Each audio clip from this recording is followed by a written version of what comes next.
So the Cincinnati Reds here trade Tommy Pham, a guy I've been talking about weeks here that might get traded at the deadline to a contender. Even though the Boston Red Sox aren't really a contender, even though there's still a chance they could squeeze into that 6th seed for the playoffs. But anyway, the Red Sox, they've made a few moves today, trading Diekman to the White Sox and trading Vasquez to the Houston Astros. So I've spoke about those moves and they're up on the channel. So if you haven't checked those videos out, go out and check them. But anyway, Tommy Pham this season with the Cincinnati Reds, pretty decent year. 11 home runs, 39 RBI, 7 stolen bases, 57 runs scored at 238 average and a 320 on base. So Pham here, we know he's bounced around the league over the last few seasons with the Rays, Padres, Cincinnati Reds, and now he's going here to the Boston Red Sox. And this is a puzzling move a little bit for the Red Sox, but I think they're trying to get a couple high-quality guys in here and get rid of guys who are rentals, even though Pham is a rental as well, I believe, where he only signed a one-year deal with the Cincinnati Reds, but it was for a player to be named. So Tommy Pham, in terms of fantasy baseball goes,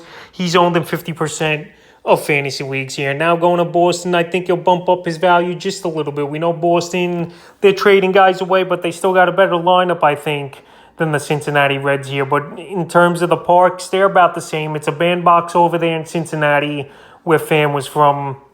And in Boston with the Green Monster, you could get some balls up there. So right here, Tommy Pham's a professional. He's a guy that hustles, and he goes out there and tries to give it his best. And I think he'll do the same here for the Boston Red Sox this season. So right now, I think his fantasy value is pretty much similar. A guy in 12-team leagues or deeper, you're going to keep on your roster. But a guy that could go peaks and valleys with slumps and then hot streaks. So Tommy Pham in a minor deal to the Boston Red Sox, even though it looks like they've been sellers. But they bring in the veteran in this trade here, and we'll see what he could do for them for the remainder of the season.